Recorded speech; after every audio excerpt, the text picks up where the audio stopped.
The moment I saw Deborah walking down the stairs in my mother's necklace, arm in arm with Jack, I didn't feel rage, I felt nothing. That was the part that scared me. I had felt everything for her once, loyalty that bordered on delusion, a love so patient it looked like weakness, but that night, standing at the edge of their engagement party, with the necklace my mother was buried in for 2 days before we had her moved to the family tomb, around Deborah's neck like costume jewelry, something inside me finally snapped into silence. People clapped, cameras flashed. Jack grinned like the golden boy he always was, and Deborah? She wore the look of a woman who had won. She didn't expect me there. That's what made it better. She had once told me, "Don't ever make me choose." She said it during a fight we had, a stupid one, the kind couples have when one person is doing everything and the other is already slipping away. I thought she meant between me and her career, between me and her family, between me and freedom. Now I knew, she meant between me and Jack. Jack used to come over during the holidays. He'd stay for a few days, crash on my couch, and flirt with Deborah in front of me like it was harmless. I laughed it off. I trusted him. He was my brother, or that's what I thought. I remember when Deborah saw the necklace for the first time. It was in a black velvet case, tucked away in my drawer. She had opened it and gasped. "This is the most beautiful thing I've ever seen." I told her it belonged to my mother. When she passed, she told me, "Give this only to the woman who won't forget me when I'm gone." Deborah smiled, placed it gently back in the case, and said, "Then you better never give it to me until you're sure." She was wearing it now, and I was sure of only one thing: she never deserved it. I walked past a row of guests, some of them glanced at me, unsure of how to react. I wasn't supposed to be here.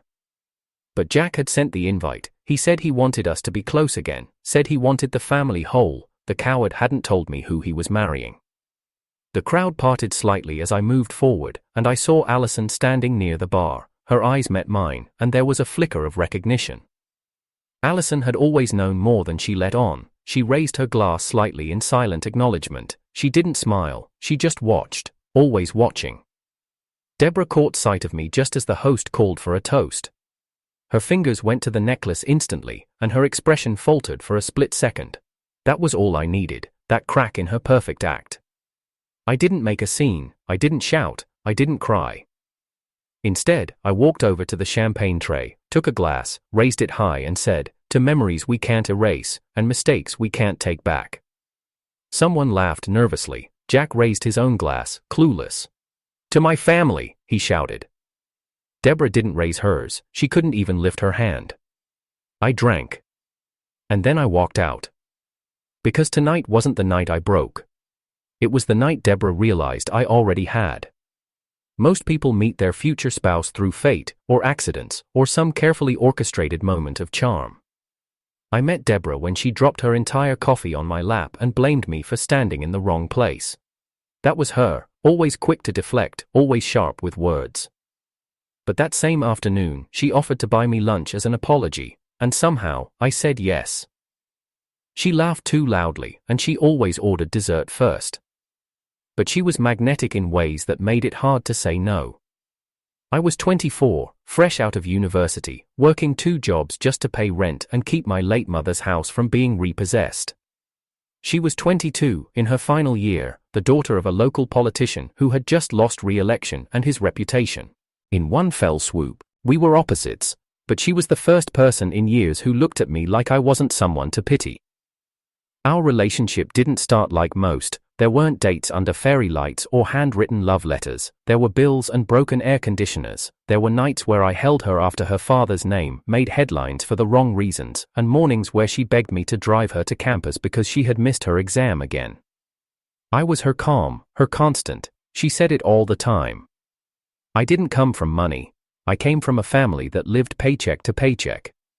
My father left when I was a child, and my mother raised me working double shifts at a laundromat. She died when I was 19, too young, too tired, and too good for the world that crushed her. She left behind one thing, a silver necklace with a sapphire pendant, passed down through generations. She gave it to me with one request. When you love someone who carries you without asking for anything in return, give this to her, but only if she earns it.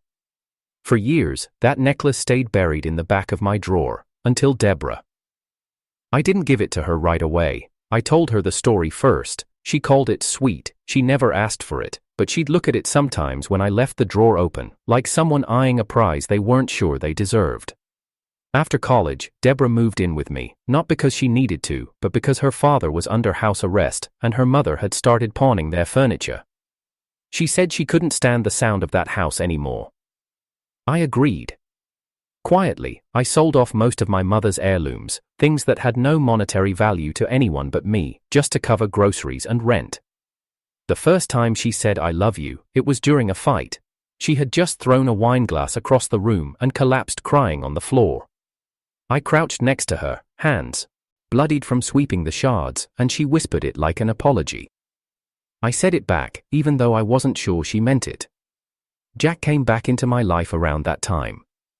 He had always been the charming one, the family favorite. While I stayed behind and worked after high school, Jack went on gap years, internships abroad, and photography programs in Paris. He walked into a room and people gravitated toward him. And when he visited us, Deborah sparkled differently, I noticed, but I was too tired from double shifts to question what I couldn't prove.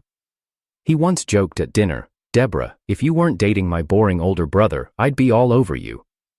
She laughed too loudly, I laughed too stiffly. I never told him how much I hated that moment. Still, I loved her. Enough to ignore the way she pulled away when I touched her in public. Enough to pretend not to notice how she compared every small gesture I made to what other men would do. I blamed myself for not making more money, for not taking her to more vacations, for not having a car that didn't stall in the winter. And she knew exactly how to say, "It's not you, Randy, I just need to figure things out."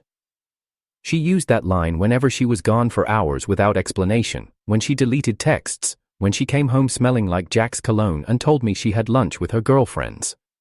I proposed to her anyway. I told myself if I put a ring on her hand, the world would make sense again. She said yes, but there was no ring photo on her feed, no calls to her mother, no announcement, just an agreement between us, sealed with a kiss that didn't taste like a promise. We stayed engaged for 2 years, 2 years of her asking me to co-sign loans, 2 years of paying off her brother's tuition behind the scenes, 2 years of watching her scroll through her phone like something better was always waiting. When my mother's birthday came around, I placed the necklace on the dining table and told Deborah she could wear it. "Just for today," I said. For her, she would have wanted that. She put it on, didn't say thank you, just looked at herself in the mirror and smiled. That was the moment I realized something. She never earned it, and deep down, she knew she never had to. I think I would have kept lying to myself for a few more years if Allison hadn't spoken up. Allison was her roommate back in college, the type who watched everything but rarely said a word. One night, she met me for coffee. She told me she saw Deborah in Jack's car twice that week. They weren't talking, they were kissing. I didn't cry, I didn't scream, I just asked Allison to show me the location. That's when I saw them at the cafe, holding hands, laughing, Deborah wearing my mother's necklace like it was hers to begin with. Jack saw me first. He waved. They didn't hide, they didn't need to. Because in their minds, I was already out of the picture. I went home that night and opened my drawer, the velvet case was empty. I closed it, locked it, and sat down on the couch, not because I didn't know what to do, because I finally did. The next morning, I acted normal, too normal. Deborah came home around 9, still dressed in the same silk blouse she had worn in the cafe. I asked if she had a good time. She blinked, lips parting slightly like she didn't expect me to know anything, but she nodded and said, "Just catching up with old friends." I smiled, told her I had made tea, and left the kitchen before she could speak again. That week, I didn't confront her. I watched instead, watched the way she unlocked her phone when she thought I wasn't looking, watched how she took calls outside, watched how she started humming again, like her soul had remembered a tune I could never teach it. And Jack? He texted me twice that week, once with a photo of an old video game console we used to share saying, "Let's hang out again soon." The second was a simple, "Miss you, big bro." I didn't reply. I knew what they were doing, but I didn't know what I was going to do yet. Then came the invitation. It arrived in a pale gold envelope. No return address. My name, Randy, in Deborah's handwriting, written with care, like I mattered again. I opened it. Inside was a printed card with ornate silver ink. You are cordially invited to the engagement party of Deborah Catherine Ellis and Jack Lionel Carter. My first reaction wasn't disbelief, it was a relief. I was finally done pretending. I waited for Deborah to mention it.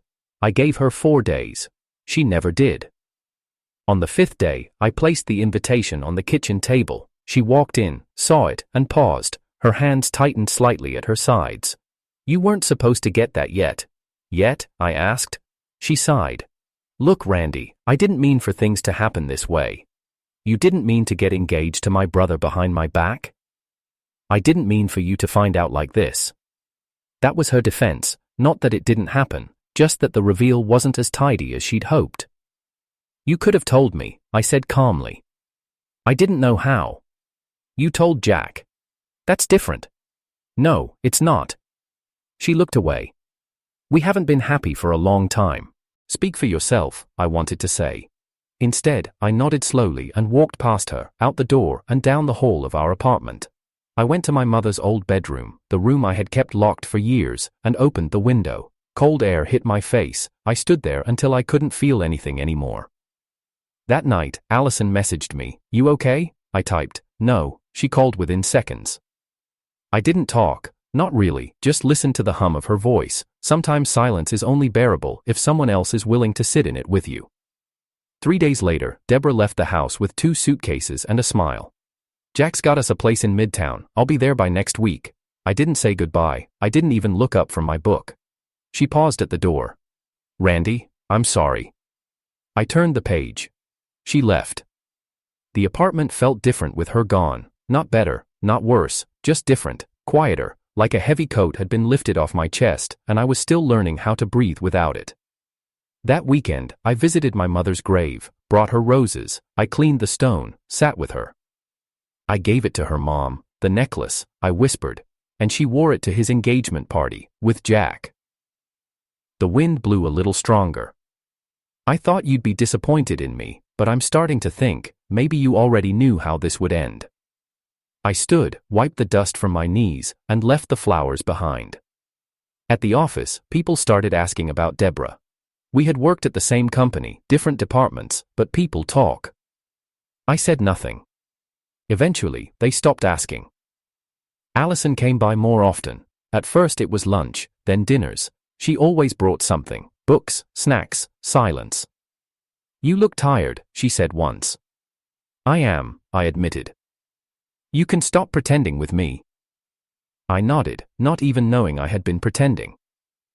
2 weeks before the party, Jack called. Hey, big bro, he says. Aid like nothing had happened.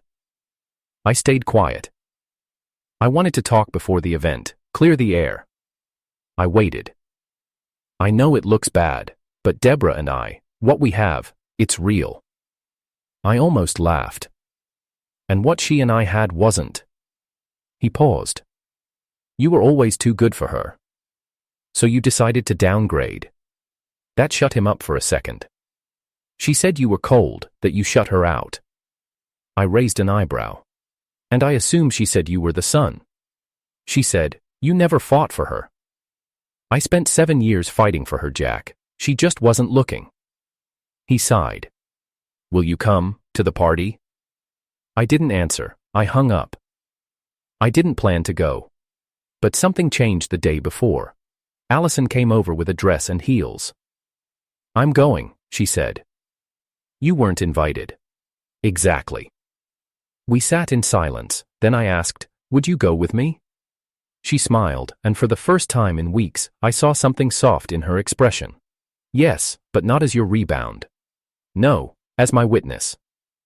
At the party, Jack stood tall, confident. Deborah clung to his arm like she was holding on to a new name, a new past, a rewritten truth. I walked in with Allison on my right and a silver box in my hand. Jack looked confused. Deborah's face fell. The host handed me a mic. Randy, say something? I nodded. I stepped up and opened the box. Inside was a letter from my mother, the original, one Deborah had read and ignored. I didn't read it aloud. I just looked at Deborah and said, you wore her necklace without earning it, now wear this truth too. And I handed it to her. Her fingers trembled. Jack stepped forward. What is this, Randy? History, I said. Yours to fumble with now. I turned to Allison. Let's go. And we left. Behind us, the silence of a broken lie hung heavier than any toast. Grief isn't always loud. Sometimes it's the silence after someone walks out and doesn't slam the door. The kind of quiet that feels like it's waiting for you to scream. But you don't. You just sit in it. Let it wrap around you like a fog. Let it choke you slowly. After the party, after the box, after the look on Deborah's face when I gave her my mother's letter, I didn't feel victory. I didn't feel healed. I just felt blank. Like I had finally reached the other side of something, only to find out there was nothing waiting for me there. I slept for 10 hours that night. Maybe 12. The first uninterrupted sleep in months. But when I woke up, my chest still felt heavy. The dreams had stopped, but the ache didn't. Allison called to check in. I didn't answer. She texted. You were strong, I'm proud of you. I didn't reply. I didn't want to hear that I was strong. I didn't feel strong. I felt hollow. Like I'd poured everything into Deborah until there was nothing left, and now that she was gone, I didn't know what I was anymore. The apartment was full of ghosts. Her perfume lingered on the curtains, her heels were still by the door. I should have thrown them out, but I didn't. I couldn't touch them. It felt like even moving the air she once breathed would trigger something I wasn't ready to feel. I thought about the necklace, how it had rested on her skin so effortlessly, like it belonged there. My mother would have been disgusted, or maybe she'd have said nothing. My mother was like that, quiet with her disappointments, soft with her warnings. Maybe she would have just looked at me and said, Randy, when people show you who they are, stop repainting them. I was guilty of that, repainting Deborah every time she flaked, every time she lied, every time she chose Jack in 100 subtle ways before she ever said it out loud. But the truth was uglier than even I could admit. Part of me still missed her. And I hated myself for it. It was like my body hadn't gotten the memo. My chest still tightened when I heard footsteps outside the door. I still reached for my phone expecting her name to flash on the screen. I still caught myself cooking too much pasta because she always wanted seconds when she was in a good mood. I was grieving for someone who was still alive. I started walking more. At night, mostly. The streets were quieter. No expectations. Just my breath and the pavement and the faint hum of the city, trying to keep people like me distracted from ourselves. One night, I passed the cafe where I'd seen them together. It was empty, closed, lights off, but I stood outside and stared at the table by the window. I remembered how Jack had leaned in, how Deborah had touched her hair, how they looked so comfortable being cruel. I clenched my fists, not because I wanted to hit something, but because I needed to feel that I still existed, that I wasn't just floating. I tried therapy. Once, the woman was kind, too kind. She asked about my childhood and my mother, and when I told her about the necklace, her eyes softened like I was a tragic character in some novel. I never went back. Work became my refuge. Numbers made sense. Projects had clear goals. There were deadlines and deliverables and no room for emotional detours. I buried myself in spreadsheets and quarterly projections. My boss praised my renewed focus. I wanted to laugh in his face. Allison came by again. This time, she didn't knock. She had a key now. I gave it to her without thinking, sometime after the party, before the silence got too thick. She brought groceries, cooked dinner, sat on the couch with me and said nothing for hours. One night, she asked, "Do you still love her?" I didn't answer right away. She nodded slowly. "It's okay if you do, healing isn't a switch." "I don't think I love her," I said. "I think I love who I thought she could be." "And who was that?" I paused. "Someone who wouldn't leave." Allison looked down at her hands. "We all want that." I turned to her. "And what about you? Have you ever been left?" She smiled sadly. Not in a dramatic way. Just slowly. Like someone turning down the volume on your presence until you're background noise. I nodded. That's what Deborah had done. Turned me down until I was just part of the furniture, useful, silent, and forgettable. "I'm scared," I admitted. "Scared that this emptiness? It's not going away. Maybe this is who I am now." Allison didn't flinch. "Then let it stay. Let it sit with you. But don't let it name you. Her words stayed with me long after she left. I started writing again. Nothing serious. Just notes, memories, little scenes. The day I met Deborah, the way Jack hugged me at our father's funeral and said he'd never leave me. The time my mom stayed up all night sewing a new jacket for my school interview because I had outgrown the old one and we couldn't afford new clothes. I wrote it all down, not to remember, but to let it go. One evening, while cleaning out an old drawer, I found the engagement ring, still in Dawn's room. Its box, still perfect. I stared at it for a long time. The next morning, I mailed it to Deborah. No note, no return address, just the box. I imagined her opening it, thinking it was a gesture, a second chance, a plea.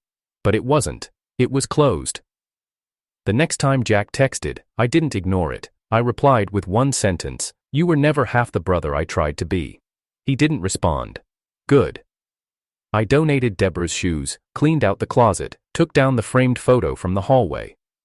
I didn't burn it. I wasn't angry anymore. Just done. Allison and I began having breakfast together on weekends, no labels, no expectations, just company. She talked about her art. I listened. She painted things I didn't understand, blues and grays, streaks of red, layers of texture that looked like chaos until you looked long enough to find the symmetry. One morning, she gave me a small canvas. It was a single silver line stretching across a black background. Fragile, sharp, beautiful. It reminded me of the necklace, she said. I looked at her, really looked at her. She wasn't Deborah, and thank God for that. But she was still here. And so was I. Maybe that was enough for now. Maybe it always has been. 3 months passed. I didn't keep track of the days, just the small changes. The apartment stopped smelling like her. My chest didn't tighten every time I heard high heels in the hallway. I went a full week without dreaming of her face. The grief faded the way scars do, still there if you touch it, but duller, harder to provoke. Allison and I never defined what we were. We didn't need to. We shared space, shared silence, shared moments that didn't ask for anything more than presence. She was the first person who let me breathe at my own pace. I started running every morning. I stopped checking my phone for old messages. I changed the locks. I made a list of places I wanted to visit. Not some do. Soon. Then, one Tuesday morning, a letter arrived. No envelope, just a single folded paper slid under my apartment door. It was Deborah's handwriting. I recognized the curve of her D immediately. Randy, I didn't know where else to go. I know I don't deserve your time, but you need to know. Jack's been lying, not just to you, to everyone. Meet me, 1 hour, lobby of the old Florin Hotel. I'll explain everything. Deborah. I stood frozen for a moment. Then I sat down. Allison came out of the shower, toweling her hair, and saw the paper in my hand. Something wrong? I didn't lie. Deborah wants to meet. She hesitated. Are you going? I don't know yet. Allison nodded. If you go, do it for clarity, not for closure. You already got that. I didn't answer, but half an hour later, I was driving. The Florin Hotel was a hollowed-out shell of its former glory. The chandelier in the lobby was missing half its crystals. The carpet had stains. Time didn't even bother hiding anymore. I spotted Deborah sitting in the corner, dark sunglasses on, legs crossed. She looked thinner, paler. Her confidence was still there, but muted, like someone had turned down her volume. I sat across from her without a word. She removed her sunglasses. You came. You said you'd explain. She nodded and opened her purse, pulling out a manila envelope. She handed it to me without speaking.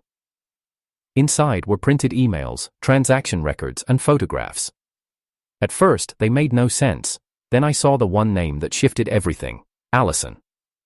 I flipped through slowly. Hotel receipts, anonymous tips to an investment firm, signed documents with Allison's signature, a paper trail, faint but deliberate.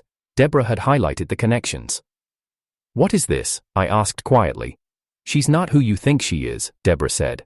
She's been in touch with Jack for months. I blinked. What are you talking about? She came to me 2 weeks after the party. She said she wanted to bury the past, that she wanted peace, but then I started getting notifications. Money missing from an account I didn't touch. Photos taken from my laptop. At first, I thought Jack was behind it, but then I checked our home network. Someone had accessed my cloud from your apartment. I shook my head. Why would she do that? She's been funneling information to one of Jack's partners. Jack was trying to buy out a startup you were quietly launching, wasn't he? The consulting group you registered with. I stared at her. I'm not here to beg you to forgive me, Deborah said. I'm here because you're about to be burned again, and I'm tired of pretending this fire doesn't reach me too. I stood up. Why should I believe you? Because even I wouldn't stoop that low. I didn't say goodbye. I walked out and drove home in silence. Allison was on the balcony, sipping coffee when I entered. She turned, smiled. That was quick. I placed the envelope on the table between us. She didn't look surprised, just tired. You were supposed to be different, I said. My voice didn't rise, I didn't yell, I just let the words fall flat. I was, she whispered. Then why? She looked up at me, eyes glassy. Because I needed leverage. Jack made me an offer, before any of this began. Said if I could keep tabs on you, make sure you didn't act out after the engagement, he'd back my gallery, full funding. I stared. So, this was a business deal. At first, but then I stayed, and I didn't mean to care. I laughed once. It didn't sound like anything I recognized. You sound just like her. No, she said, because I'm telling you the truth before someone else does. Because Deborah beat you to it. Allison flinched. I walked to the door and opened it. Whatever we were, whatever I thought we were, it ends here. She stepped forward. Randy. Don't, I said. Just don't. She left. And suddenly, the apartment was empty again. No ghosts, no perfume, no shoes, just echoes. I sat on the floor, back against the wall, staring at the city lights bleeding through the window. How many times could a person be broken and still find shape? This time, it wasn't anger, it was numb. It was the exhaustion of believing in people who only ever saw you as a stepping stone. I picked up the envelope and burned it. Not to erase the evidence, to make sure I'd never go back. There's a strange calm that comes after your last betrayal. You don't feel fire anymore, just frost. Your chest doesn't burn, it freezes. Cold clarity. That's what I felt in the days after Allison left. No pain, no tears, just understanding. The only person I had ever trusted after Deborah turned out to be another mask, another calculated investment, and I had been a fool again. I didn't go to work for 3 days, I didn't answer calls, I barely ate, but I wasn't falling apart. I was collecting pieces. Jack sent a text. We should talk. I stared at it for a long time, then typed back. Name the place. He picked a private rooftop bar downtown, expensive, quiet, and high enough that people lie. He would assume everything down below looked small. He was already there when I arrived, pressed suit, perfect smile, drink half finished like he had nothing to hide. Hey, he said, arms open like we were just two brothers catching up. I sat across from him. You lied to me. He raised an eyebrow. You're going to have to be more specific. You used Allison, you used me, and now you're planning to bury a company I built from scratch just to prove you can win. His smirk didn't even falter. You're being dramatic. She showed me the papers, Jack, the funneling, the funding, the signatures. You paid her to keep me distracted until you could get to my startup's valuation and squash it before I pitched. I offered her an opportunity, he corrected. You don't know how to separate business from bitterness, that's why people don't invest in you. No, I said, they don't invest in me because people like you make sure I never get in the door. He leaned back, swirling the amber in his glass. You act like I'm the villain here, but really, you were just too slow, too trusting.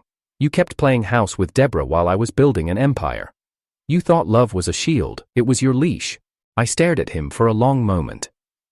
I forgave you when you first took her, I let you pretend this wasn't about me, but now, I know it always was. He tilted his head.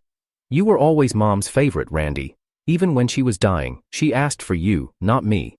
This isn't about Mom. It's about everything, he snapped. It's about growing up in your shadow and realizing no matter how far I ran, people still looked at me and asked, do you know Randy? I was always the second son, the backup plan. I couldn't stand it anymore. So you took the one thing I loved? I took what was already slipping through your fingers. I stood slowly. You're right, she was slipping because you were pushing. Jack's jaw tightened. I pulled a small flash drive from my pocket and placed it on the table between us. There's a copy of the entire trail, emails, bank transfers, voice memos Allison left me. I'm filing it tomorrow with the board. You won't just lose your seat, you'll lose every ounce of leverage you've ever pretended to earn. His fingers twitched toward the drive. I stopped him. Touch it, and I walked straight into the press. He froze. Deborah was a betrayal, I said. Allison was a trap, but you were blood, and you made sure to bleed me dry. I turned and walked away. That night, Deborah called me. I let it ring twice before answering. I heard about Allison, she said quietly. Not your problem anymore. She paused. I didn't come to you to gloat. Then why did you? Because I'm scared, she admitted. Jack's unraveling. He's burning bridges faster than he can rebuild. He's turning on his own investors. They think I can control him, but I can't. You chose this, I reminded her. I thought I was choosing stability. No, I said. You were choosing a spectacle. Randy, I don't care. Silence. I still wear the necklace, she said suddenly. My chest tightened. That wasn't yours to keep. But you said. I said you could wear it. I never said it belonged to you. She didn't speak for a long time, then. Do you want it back? I don't want anything that touched your skin again. Then I hung up. The next day, I filed the documents. By evening, Jack's name was pulled from the board roster of his firm. Anonymous leaks hit financial blogs within hours. Whispers turned to headlines. Carter Brothers divide. Insider data breach leads to leadership overhaul. My name wasn't mentioned. It didn't have to be. He knew that was enough. I didn't feel like celebrating. I felt empty. Not in defeat, in completion. It was over. But I still couldn't sleep. So I drove. At midnight, I pulled up to the house I hadn't visited in years. Our childhood home. It was abandoned now. Boarded windows, cracked driveway, mailbox rusted shut. The last place we'd all been was one family. I climbed over the broken fence, walked around the side, and sat on the back steps. The wind was sharp. The sky is cloudless. And for the first time in my adult life, I let myself cry. Not for Deborah, not for Allison, not even for Jack. I cried for the boy I used to be, the one who thought love would protect him. And for the man I became, who learned too late that sometimes the people you'd give your life to would sharpen their knives with your name in their mouth. When I got back to the city, a package was waiting at my door, small, velvet. Inside was the necklace. No note, just the weight of history returned. I held it in my hand for a long time. Then I walked down to the riverbank, knelt by the water, and threw it as far as I could. It hit the surface with barely a sound. Some things were never meant to be passed on. They were meant to end. With you. 1 year later, no one remembered the scandal for its details, only its impact. Jack had lost everything. The firm, the board seat, the endorsements, investors scattered, collaborators pulled out. His name wasn't whispered with ambition anymore, it was said with caution. Some called it bad luck, others, poor management. No one dared say what really happened, that he tried to destroy his brother, and lost. Deborah filed for separation 6 months after the fallout, no public statement, no interviews, just silence and a quiet move to a smaller condo on the edge of the city. From what I heard, she sold off most of the jewelry he gave her, except one. She kept the necklace. Even after returning it to me, she had made a replica. But fakes don't carry history, they just echo what you want others to believe. I didn't chase after either of them. I didn't send messages, didn't post cryptic quotes online or throw passive shade. I let time do what it does best, bury the undeserving. But I didn't stay quiet. After everything collapsed, I rebuilt. With the help of 2 silent backers, both burned by Jack's arrogance, I opened a firm under my own name. RLC Strategies.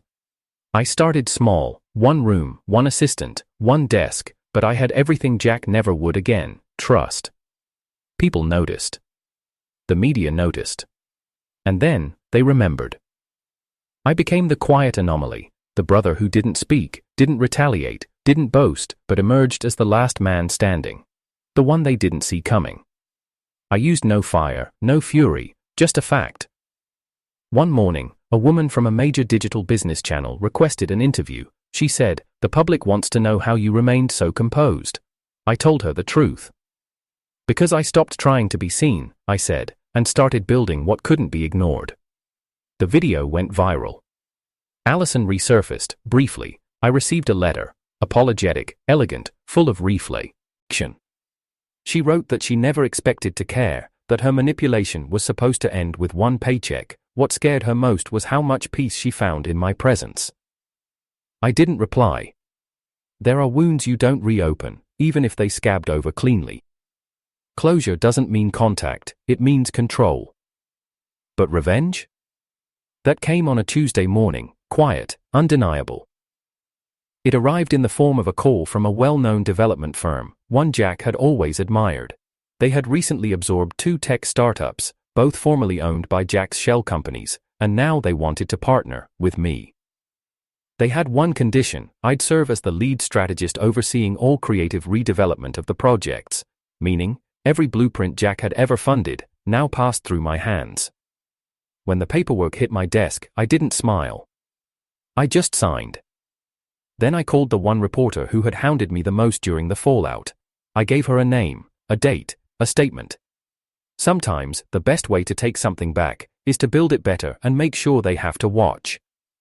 Her article hit the front page the following morning.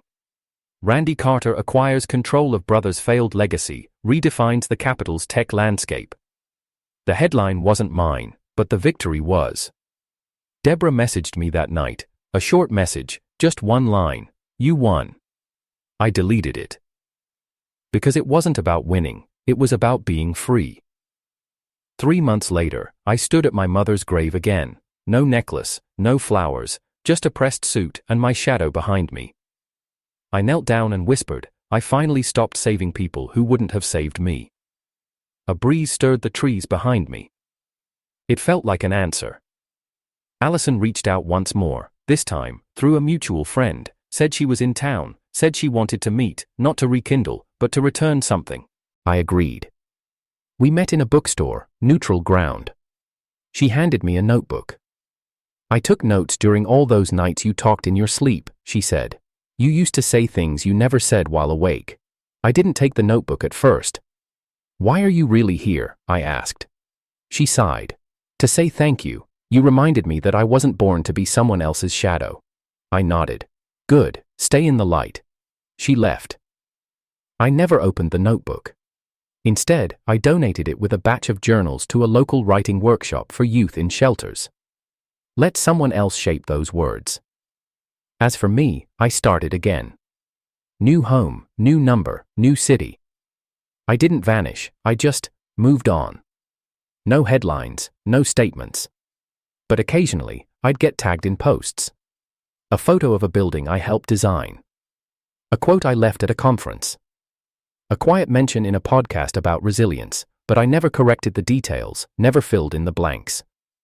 Because truthfully, they didn't need to know what she wore the night she betrayed me, or how my brother toasted to a future that didn't include me. They didn't need to know about the soup I made when she was sick, or the letters I never mailed, or the way I used to wait for her key in the door like it meant something.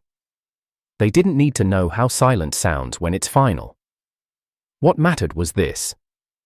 She wore my mother's necklace to her engagement with my brother. But I wasn't the one who cried that night. They were. They just didn't know it yet. And me? I walked out of that fire carrying my own name.